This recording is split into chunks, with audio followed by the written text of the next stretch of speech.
This is a CBS News special report. I'm Jericka Duncan in Washington. We're coming on the air with a blockbuster ruling in one of the cases against former President Donald Trump.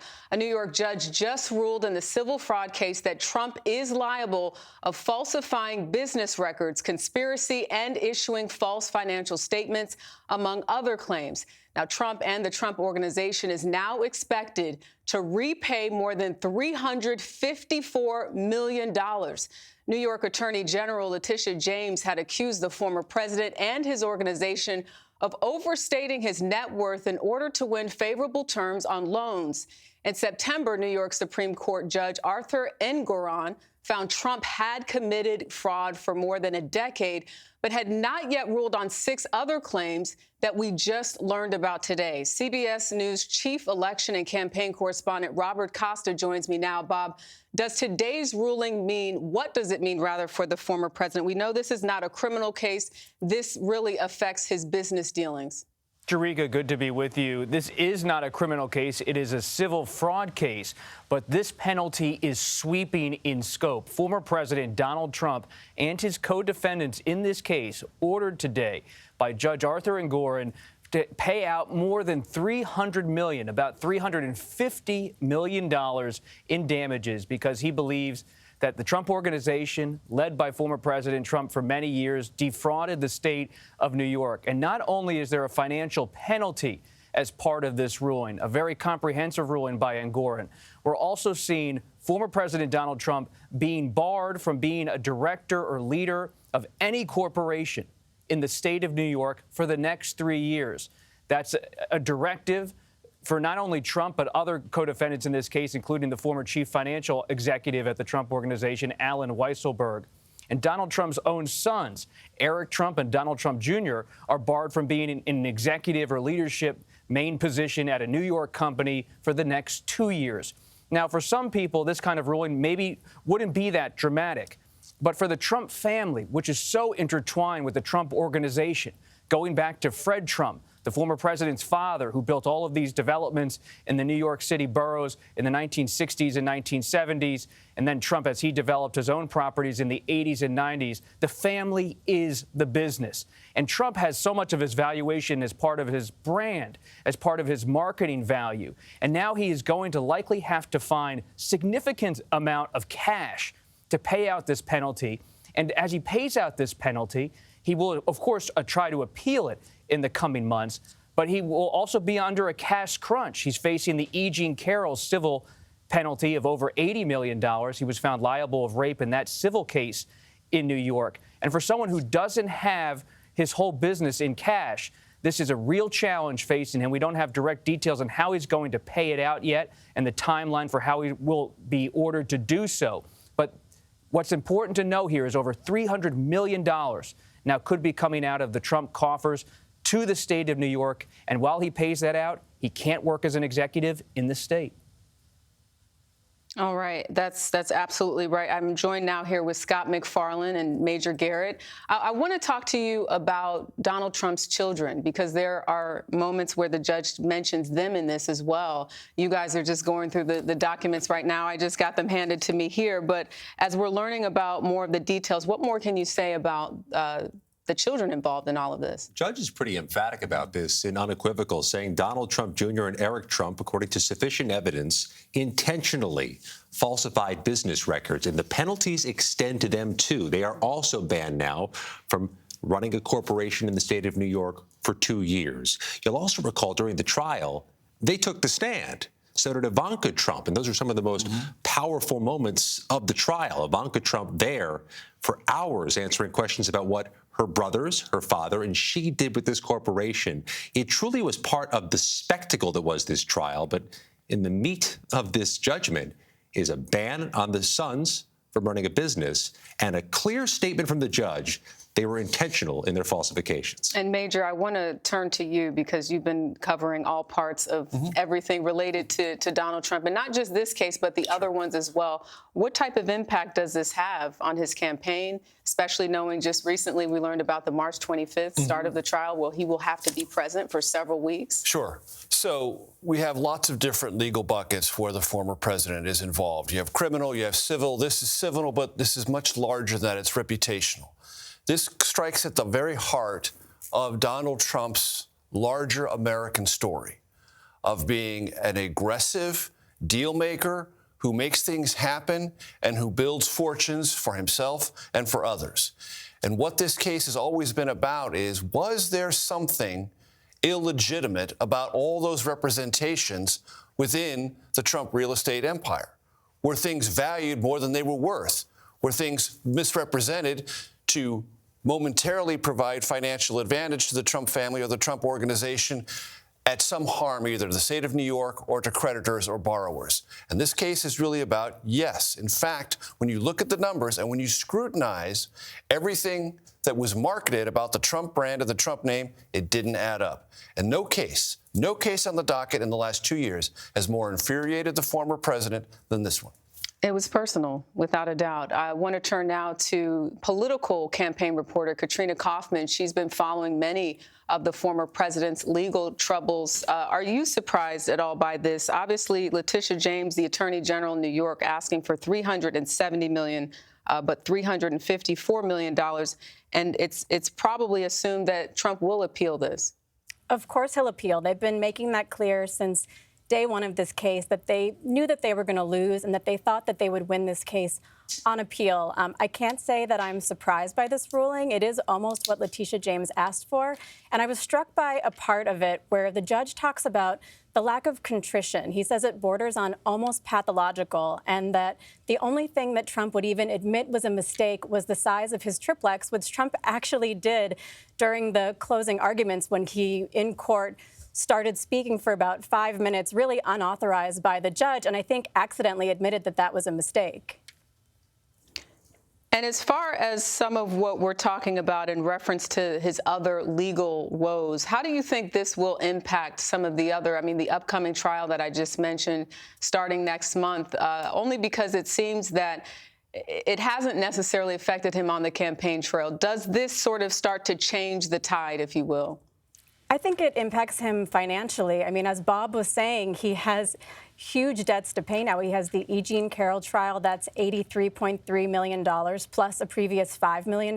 Now this is another $350 million. So it's really hurting him financially. And he hasn't done well in New York. He just lost the E. Jean Carroll trial here. He has not done well in the civil fraud verdict. And now he has the hush money trial coming up. And that is going to be the first criminal trial ever prosecuted against a former president. CBS News, Rachel, thank you. CBS News legal expert and analyst Ricky Kleeman joins us now. Ricky, how does this compare to the criminal cases facing Trump right now? Well, people might think that the criminal cases are far more significant against Donald Trump because it involves, of course, the possibility of conviction and ultimately the possibility of prison time. However, I would say that I am one of the legal experts, among many others, who firmly believes that this case, above all cases, is the one that disturbs Donald Trump most of all. You have to remember that Donald Trump has felt that Judge Engoron has been prejudiced against him from the very beginning and has been very vocal about that fact, saying that the fraud was the first ruling, and so why were we even having a trial? Because the only thing left was to decide a penalty. So Donald Trump and his lawyers must have fully expected that the penalty would be mighty. The problem here, Jericka, is this. It's not so much only the brand. It's not the mix of the political and the legal for me. What it says to me is if I am Donald Trump's lawyer, I think I have many grounds for appeal, but I've got to post money or a surety bond in order to go forward with the appeal. And in New York, that is a phenomenal amount of money because it's either the $350 million plus interest, that you would have to come up with to go forward with the appeal, or it's a surety bond. And who's going to give him a surety bond when the collateral for the bond might be properties that have to be sold? So he's in a very, very difficult position in terms of not only his finances, but in how he projects himself to the world. I think this is far more significant to him and to his attorneys than going forward at the end of March in New York with a criminal case. All right. And Ricky, we want you to stand by. I want to turn now to Scott McFarland. I know that you've talked about the threats, and it's discussed here in this document, that wasn't just facing the judge, but also those who work around him. How impactful, or what was the message there in this ruling? In the courtroom for this trial, what struck me most was the ugliness of this trial. There was a gag order issued because Donald Trump was posting on social media conspiracy theories about the judge's clerk, and he persisted in doing so. Those led to some number of threats against the court staff or against the judge's office, and it begs the question, Jericka and Major, are we going to see more of that when Donald Trump returns to court in all these criminal cases that are now stacked up from New York to D.C. to Florida to Georgia? The tenor and tone of this trial were troubling to so many people, and it's not his last time in court. And it's worth pointing out that in that context that Scott just raised, the former president spends an extravagant amount of time talking about a two-tiered system of justice in this country, alleging that he is a victim of one that is harsher on him than it is on other Americans. Any other defendant who acted as former President Trump did in those social media posts would have received far more harsh a penalty than a momentary, temporary, and limited gag order. They would have probably been held in contempt of court.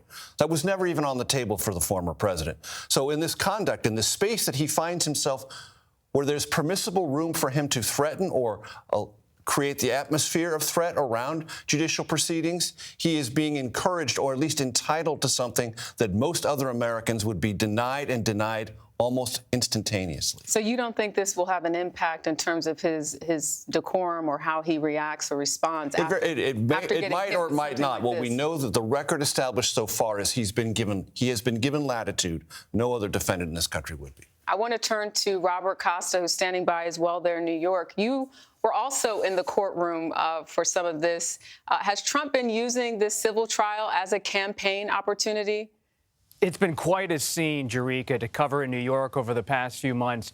Former President Donald Trump has not always been called to be in the courtroom. He has decided voluntarily to appear there, and he doesn't just slip in the back door. He goes in, he talks to this cascade of reporters in front of him, cameras, and he holds court almost like he's on the campaign trail. And he makes a mini speech oftentimes before he enters the courtroom. And sometimes he takes breaks during the course of this civil fraud trial to come outside the room and sharply criticize Judge Engoron and some members of Judge Engoron's staff, to the point where there have been multiple confrontations between the judge and Trump in the courtroom about his conduct, warning Trump that he's going over the line. So there was never a question here about whether fraud took place in the eyes of Judge Engoron. This civil fraud case began with the judge stating he believed there was fraud that took place. It was always going to be about the penalty. But instead of trying to appeal to the judge, be friendly to the judge, Trump has launched not only a legal war against him, but a political war against him. And he has cast the judge as an enemy of Trump, not just someone he's fighting inside the courtroom. Okay. Robert, thank you. I want to turn back to Ricky. Now that we know, and as we pointed out earlier, it was likely to happen that he would appeal if this wasn't favorable, which how could it be, knowing what we knew going into this? What is next? What will be the process? How long does this sort of drag out? What can you tell us? Well, the appeal has teeth. One of the things that we do know is that the Associated Press did a study of over 70 cases where there was the situation of this of a magnitude of fraud, and in no case was there a fraud with this magnitude of punishment, an extraordinary sum of dollars of punishment, where there was no victim and ultimately no damage to the victim, being the banks, according to the banks. It's not a situation where people have lost money, let alone lost lives because of a fraud.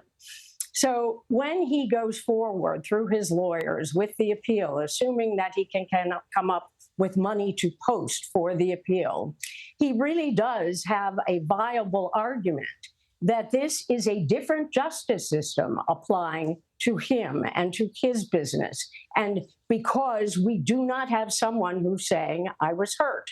This was an argument raised over and over in court. And it was an argument that the judge had said that he did not accept because it didn't matter under this New York 70-year-old statute that you had to have damage to a victim. So there will be a very good appeal, at least in terms of argument, on this issue alone. What happens is the appeal has to be docketed. In order, a notice of appeal is filed, it is docketed, but money has to be posted in order for it to go forward. This appeal, some people say it could take a year. Some people say it could take longer. There are other people who will say, no, that the first department of the appellate division, which will be the first appellate court to look at this, has a very complete record and can act expeditiously. I am not quite so optimistic about the question of time. I think these things do take time, and these issues are complicated. And I wonder how much time, you really have during an election year and the impact I think that will have on people. And I'm sure,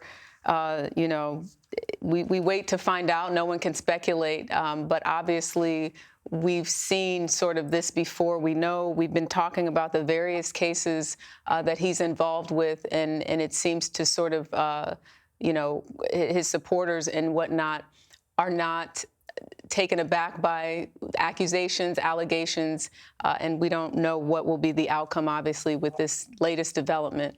I want to turn to Katrina and go back to you in terms of if you believe that Trump is sort of being made an example of. I mean, you heard Ricky just talk about the Associated Press report and having a strong argument for not being treated before like other folks, but obviously not having this kind of money that we're talking about with over $300 million. Yeah, well, another part of this opinion that stood out to me is Judge Engoron says that New York means business in combating business fraud. And he talks about the harm that false statements inflict on the marketplace. So, maybe he is trying to make an example of Trump here. He wants to show people that they can't conduct this type of fraudulent business practice. And to that end, he also extends, there was a special monitor appointed to oversee the financial dealings of the Trump Organization. And she's going to be kept on for another few years. Before Judge Engoron even released this ruling, she had put out a report, and it showed that she found continued errors in their financial records. So even after this case, or as it was already being tried, this type of fraud was potentially being perpetuated at the organization. Okay. And I want to turn to Scott MacFarlane. We talk about sort of the money flowing and surrounding, whether it's Rudy Giuliani or Dominion, some of these other civil cases. What does that mean, and what can we gain from what we know at this point in reference to this case and others that are connected to former President Donald Trump? It's quite something, isn't it? People are wondering, when's Donald Trump going to stand trial in these criminal cases? And he is successfully throwing sand in the gears and pushing these trial dates back. There was supposed to be a trial March 4th in the election subversion case. That's going to be punted till summer at the earliest. But the money cases are moving, not just the defamation case involving E. Jean Carroll. This massive judgment today. And then there are the related cases involving 2020. Rudy Giuliani loses in order to pay tens of millions of dollars. That massive Fox News Dominion defamation settlement for nearly $750 million. There's no criminal accountability yet for the former president, but you can see the civil cases are moving along pretty swiftly. And Jericka, to Ricky's point about this case, and is it fundamentally different than other New York cases? Well, as the judge in this very lengthy opinion tries to go to some lengths to explain, it is different in magnitude and duration, and, as Katrina mentioned, this idea of pathology, this repetitive process of deceiving people in your business practices. The judge may argue, and the appellate court will have to decide, is it rare enough and exceptional enough to warrant this kind of procedural remedy. That's what the appeals court is going to decide.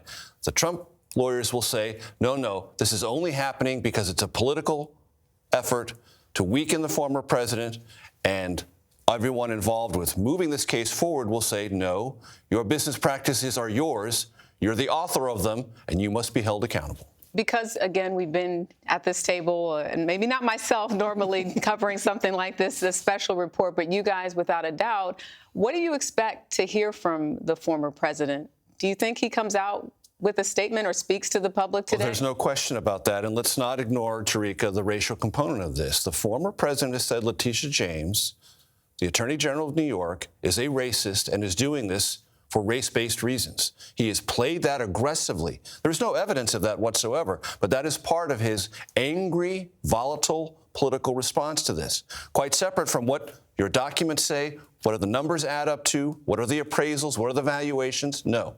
He wants to put this in as toxically charged a political context as possible. That has been part of his past. It may be part of his most immediate future. He stepped out of that courtroom each time he could before the media, called the Attorney General a racist, called the case a witch hunt, and said that he should be paid damages for what he's suffering and what his family's going through.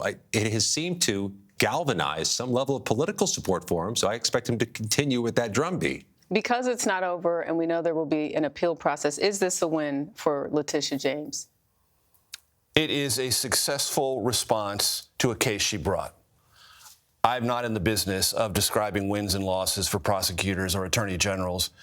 She had to know, anyone who brings a case against the former president knows, and this is certainly playing out in Fulton County, if you take on the former president, you are taking on a phalanx of attorneys and supporters and scrutinizers. Everything will be scrutinized to the nth degree. Letitia James knew that. There's a remedy today that's now favorable to what she brought before the judge. And Ricky, same question to you. I mean, again, you've been there, you've been in courtrooms, you're very familiar, obviously, with Letitia James, how this case was played out. You know, she wanted a permanent barring for Donald Trump. It was 3 years based on this ruling. Is this not only just, obviously, Major pointed out, successful, but in your opinion, in your eyes, is this good for her? This is a huge win for Letitia James. You have to remember she is the one who, in fact, absolutely got this started, that she is the person who, as I said on the day that this was filed, she absolutely dared, the district attorney in New York, Alvin Bragg, to go forward with a prosecution, which he had declined to do. And so she wins. Anybody who says, well, she didn't get it all, she got so much of it all, she is definitely going to be someone who can celebrate tonight. At the same time, you have to remember that there are lawyers involved in all of these cases and that there are different lawyers involved in each case. This appeal is going to go forward with vigor. At the same time, there's a different group of lawyers that is going to go try the Alvin Bragg, New York City, New York County criminal case involving falsification of business records. At the same time, there is a different group of lawyers that is going to go looking forward at the January 6th case and on through the others. Donald Trump is not stopped by this verdict. If anything, he's going to be energized by this judgment, not a verdict, by this judgment from this judge, which Donald Trump and his lawyers fully anticipated would be bad, and it is. And he has an argument as to why he is the exception to the rule, and that's just what he would like to have. All right, Ricky, thank you for that. As you heard, we're going to go to Robert Costa. You heard Ricky say this didn't stop him, but energized him. We've now given you a little bit of time to look through that document, and you've been able to pull out some key points here. If you could share with us what you've learned. Jericka, we're learning new details about what exactly is in this ruling. The defendant, the main one here, former President Donald Trump, being ordered by the judge to pay the plaintiff, the state of New York, $354 million. So you think in just recent months, he now has over $400 million if you add the E. Jean Carroll $80 million plus to this, you're looking at over $400 million he's now facing against his core finances, but he has to pay $354 million. Eric Trump, his son, liable in the amount of $4 million, approximately $4 million for Eric Trump. Not chump change. Donald Trump Jr., his other son, along with Barron, who's not included in this at all, his youngest son, but his oldest son, Donald Trump Jr., liable for $4 million, approximately. And then Alan Weisselberg, who's been at the center of all of the Trump finances and those different court cases that have been circulating Trump Organization for a long time, he's liable to the state of New York for $1 million exactly. So you're looking at about $364 million total in penalties for the defendants across the board. $354 million of that $364 million approximately for former President Donald Trump. Yeah, definitely a large amount of money. Scott McFarland, you're just getting a statement from the Trump Organization?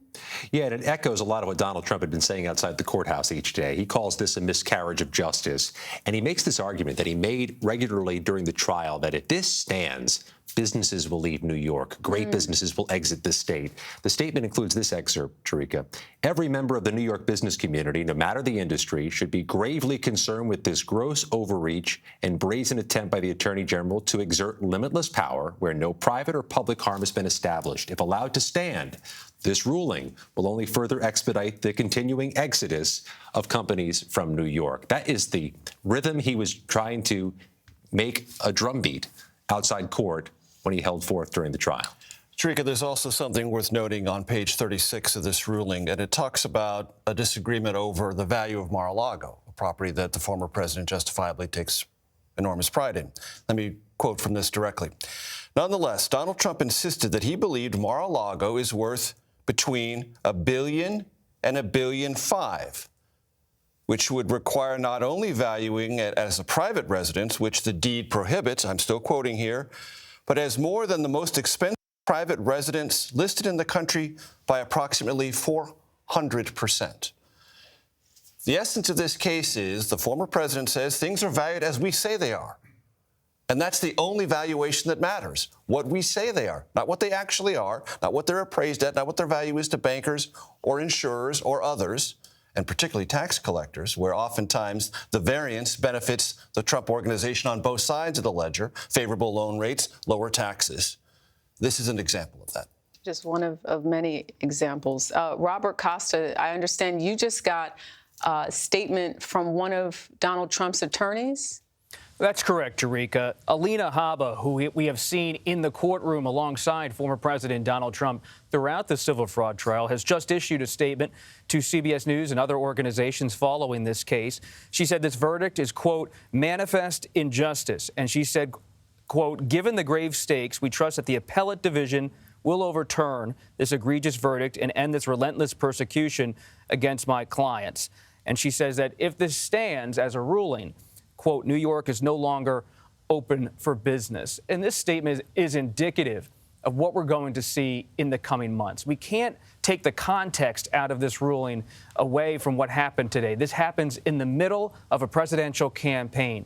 Just as former President Trump is about to secure the Republican nomination, should he do well in the South Carolina primary next week and on Super Tuesday in early March, and should he move toward that nomination, he is now going to be facing a criminal trial in New York on those hush money payments starting in late March, just as the general election begins, and having to be facing all of these appeals over this civil fraud ruling and having to potentially pay out hundreds of millions of dollars just months before the Republican National Convention and the election in November. And that's not to even go into what Scott McFarland and others have been covering so well, Trump's looming federal trial on January 6th, which is currently before the Supreme Court, at least in terms of how Trump's immunity or claimed immunity could delay that trial. He's also facing a federal trial on his use of classified material and his bringing of them back from the White House to Mar-a-Lago in Florida. All of this now circles Trump. But for Trump, having covered him for many years, it was, as Major and others have said, this civil fraud trial, more than all of the other cases that has consumed his interests, has brought him back to Lower Manhattan day after day for this trial because it has to deal with his money. And I see Major Garrett over here shaking his head. One of the things this will go to is the value of Donald Trump's word. And there is something in this document, page 36 again, that sheds some light on that. When challenged in a deposition about some particular tax valuation for Mar-a-Lago, he is asked, do you intend to do that? And the former president in the deposition says, when you say intend doesn't mean we will do it. So a document that seems to suggest you have intention and are agreeing to that intention in perpetuity, as this particular tax document does, former President Trump says on the record, that doesn't mean we're going to do it. It means whatever we say it means, which goes to the heart of this underlying case and may, in that context, have political resonance beyond this afternoon. Everything is so politically upside down. We are 18 days before Super Tuesday, and when we get the expected comment from Donald Trump himself about this judgment, it would be such a contrast to what President Biden was speaking about today, the death of Alexei Navalny, this outspoken critic of Vladimir Putin, this pressing international issue of the day. Donald Trump's statements from his organization and his attorney are about a civil judgment, with no indication this changes the political calculus for him or for the race at all. All right, and I want to give Ricky Kleeman a chance to chime in. I know she was speaking or also wanted to chime in really quickly after Robert Costa was speaking about the election, obviously, and what the implications are there. Well, I think that it's not only Robert Costa, but it's also Scott and Major. We've talked about this, and it is clear that the political and the legal collide at all times here. One of the things that they also brought up that I think is really important, it's one thing to say, for the judge to say that, and the AG to say, that this affects the marketplace, and that's why there should be such an extraordinary punishment. And I note again that there has never been such an extraordinary punishment when there have been no victims who have complained and when the money was paid back. So this case is singular. And so that will fall right into the rubric of the campaign. And it's exactly the words that Alina Habba has said. There are people in the real estate industry in New York that were very concerned about a judgment of any kind of magnitude. And this is extraordinary magnitude.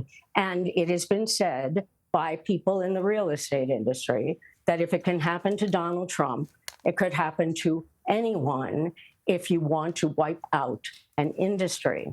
So we can't negate the fact that there are other feelings out there in the community and the business community. This is not a simple win or loss. This is really complicated. All right. Ricky Kleeman, Katrina Kaufman, Robert Costa, Scott McFarland, Major Garrett, thank you guys all for breaking that down for us. Once again, the headline this hour, a blockbuster ruling in the New York civil fraud trial against former President Donald Trump. A judge found Trump and the Trump Organization is liable for falsifying business records by overvaluing his assets and exaggerating his net worth in order to get better terms on loans. Trump is now ordered to pay more than $350 million in penalties and is barred from holding office at a New York company and getting loans from New York banks for 3 years. His children are barred for 2 of those years. Our coverage will continue on CBS News Streaming, your local news, and tonight on the CBS Evening News. This has been a CBS News Special Report. I'm Jericka Duncan in Washington.